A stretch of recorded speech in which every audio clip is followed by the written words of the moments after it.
My landlord tried to illegally evict me, so I bought his building and evicted him instead. It started when Marcus raised my rent 40% with 2 weeks' notice. I'd been renting the same studio apartment for 3 years, always paid on time, never caused problems. The building was a dump, peeling paint, broken elevator, heat that worked maybe half the winter, but it was affordable at $800 a month, and I was saving every penny for my master's degree in social work. Market rates, Marcus said when I called to protest. His voice had that smugness of someone who'd had this conversation 100 times before. In the background, I could hear a TV blaring some talk show, and what sounded like a woman crying. I can't afford $1,120, I said, and 2 weeks isn't legal notice. Marcus laughed, a harsh sound that made my skin crawl. Legal notice? Kid, this is my building. I can do whatever I want. You don't like it, there's the door. Good luck finding another place you can afford in this neighborhood. I researched tenant laws all night, printing statutes and highlighting violations. Rent increases required 30 days notice and couldn't exceed 25% annually in our city. What Marcus was doing was completely illegal. At 8 a.m., I knocked on his penthouse door, the only unit he'd actually maintained. Through the doorway, I could see granite countertops and hardwood floors that gleamed. His coffee mug said, "World's Best Landlord" in Comic Sans font. He barely glanced at my legal documents. "Sue me," he laughed. "You think some broke college kid can afford a lawyer?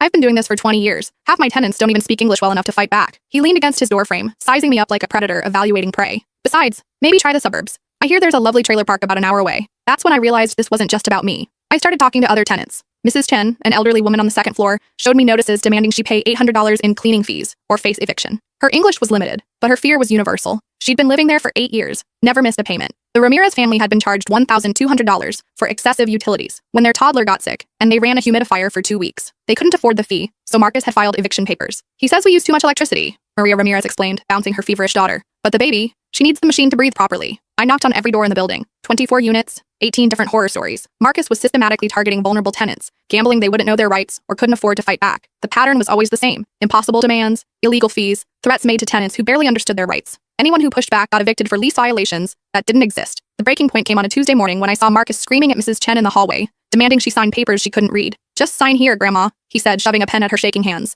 "Makes everything easier. No lawyers, no courts, no trouble for anybody." Mrs. Chen was crying, repeating, I pay rent," in broken English. I stepped between them. "Those are eviction papers," I told her in the little Mandarin I'd learned from a college roommate. "Don't sign anything." Marcus's face turned red. Up close, I could smell alcohol on his breath at 10 a.m. "Mind your own business or you're next." "Actually, this is my business," I said. "I live here, and what you're doing is illegal." He grabbed my arm, hard enough to leave fingerprint bruises. "You think you're smart? I'll have you out by Friday. Drug possession, noise complaints, property damage. I'll make up whatever I need to." That night, I called my grandfather. Pop had been a contractor for 40 years before retiring wealthy. He'd built half the subdivisions in our county, invested wisely, and taught me how predators operate. "How much would it cost to buy Marcus's building?" I asked. Pop was quiet for a long moment. In the background, I could hear him clicking around on his computer. "Why?" I explained everything. The illegal evictions, the fake charges, how Marcus targeted people who couldn't fight back, how he'd threatened to frame me for drug possession. "Send me the property records," Pop said. "Let's see what we're working with." 2 days later, Pop called back with information that changed everything. I couldn't fit what happens next in this short video. Watch the rest down below.